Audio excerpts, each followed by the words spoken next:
Timur, Abdul Aziz, yang disampaikan oleh Pak Johanis Tanak bahwa ada tertangkap OTT oleh KPK. Baru berita yang tadi siang ya. Nah, dengan ini kami menyampaikan Abdul Aziz ada di sebelah saya. Yang kiranya teman-teman pahami bahwa kalau OTT itu adalah di mana kejadian dalam satu tempat terjadinya tindak pidana. Itu yang dinamai oleh KPK adalah OTT.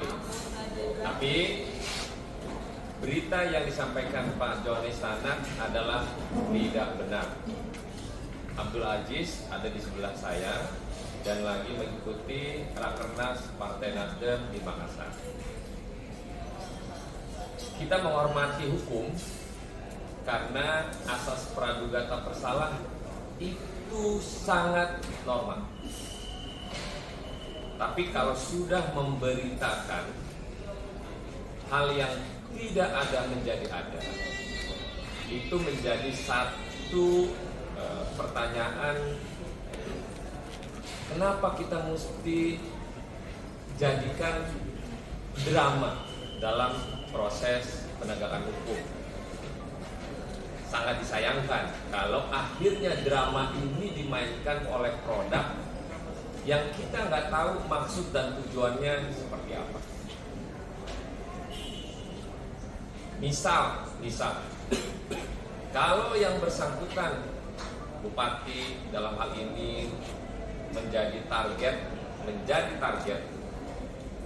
penegakan hukum, bisa saja penegakan hukum untuk memanggil yang bersangkutan, dimintai keterangan dalam proses penyelidikan atau dalam proses tindak pidana yang dikategorikan ada tujuan yang menyebabkan yang bersangkutan bisa dijerat.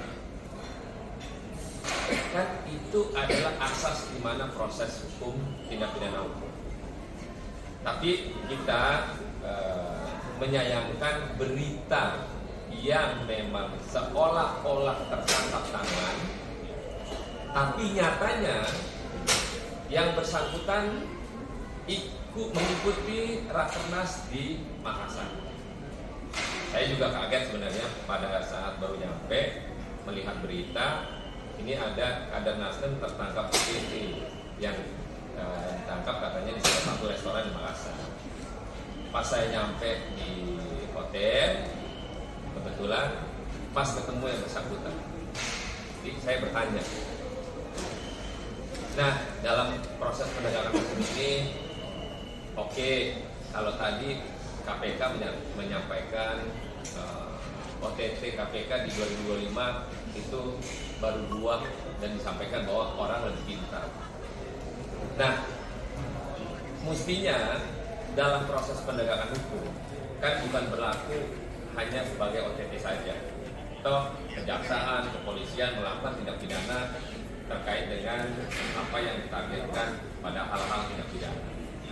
Tapi sekali lagi kita menghormati hukum pada proses hukum yang sedang berjalan, tapi tolong jangan lakukan drama dalam proses ruang terbuka di media sosial. Silakan lakukan penyelidikan, silakan lakukan target, silakan lakukan apa yang mesti dilakukan oleh para penegakan hukum. Saya sebagai Wakil Ketua Komisi 3 mendukung itu. Bila mana ada pihak-pihak terkait dengan proses penyelidikan tindak pidana, maka kami Partai Nasdem mendukung penegakan hukum melakukan itu kepada siapapun orangnya. Tapi jangan dibuat drama, jangan dibuat seolah-olah ini benar OTT. Ya, teman-teman memahami kalau OTT ya sebenarnya tangan langsung di waktu yang bersamaan, dan janganlah untuk dilakukan cerita drama-drama yang tidak mesti. Sekalipun yang bersangkutan nanti dalam proses penyelidikan ada misalnya, nah, teruskan prosesnya. Kita dukung, kita hormati proses penegakan hukum yang berlaku saat ini. Mungkin itu teman-teman sekalian Kita tidak ingin bahwa ada berita yang tidak benar disampaikan ke ruang publik, dan kami luruskan. Fraksi Partai Nasdem menyampaikan bahwa kader kami dari Kolaka Timur, Pak Kakak Abdul Aziz, sedang mengikuti Rakernas sampai tanggal 10 mendatang. Terima kasih, selamat sore. Baik.